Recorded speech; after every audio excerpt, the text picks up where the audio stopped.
Welcome to footballgameplan.com, where football makes sense. I'm Tyler Merkovich. That's Emery Huntazar, playbook, bringing you Week 13 NFL previews. And we have a clash in the NFC. The fiery hot Minnesota Vikings at the Arizona Cardinals. What are your keys to victory for the Vikings? Brett Favre, only 3 interceptions, 24 TD passes, MVP candidate.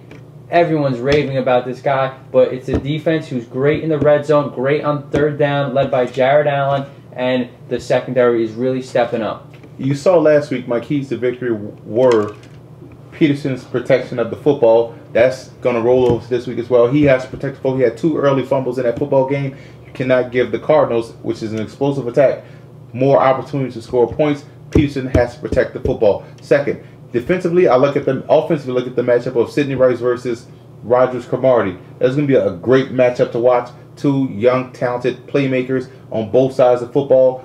That is a key matchup. They have to win that in order to have some success, because that is Favre's favorite target. Third, special team is going to have to be huge. You saw Dowling last week. Last week had some success returning kicks. The Vikings special teams unit is going to have to step up and make sure they tie up loose ends in order to keep the Cardinals at bay, because defensively, we don't know if they're going to be facing Kurt Warner or Matt Leinart. So we know the defense is going to be there. We know the linebackers are going to be there, led by Chad Greenway, who I think is a tremendous playmaker. But special teams has to hold up. Those are the keys to victory for Minnesota. And for the Cardinals, they let Vince Young drive 99 yards down for the score.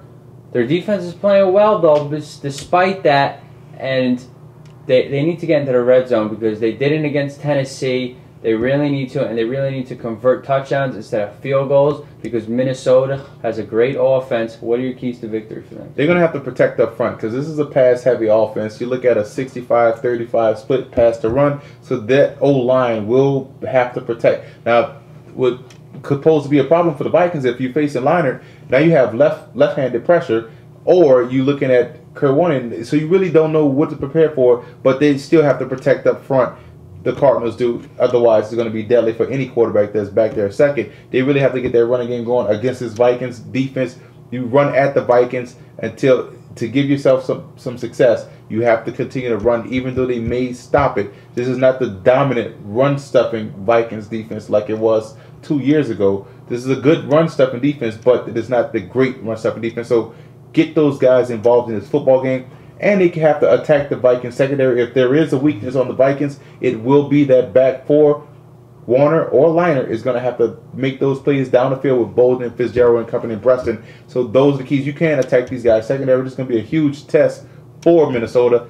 That said, I like the Vikings on the road, because I like the Vikings defensive line against the Cardinals O-line. I'm taking the Cardinals here because I think the front 7 can hold up on defense, and they're going. Kurt Warner, I think he'll play. They're going to say, "Oh, don't drop back that far. Drop back fast. Don't let Jared Allen get that running head start, and find the receivers." I think they're going to have a big day at home. Arizona bounces back. They are a good team this year. I like them to upset the Vikings. For more, visit footballgameplan.com/NFL.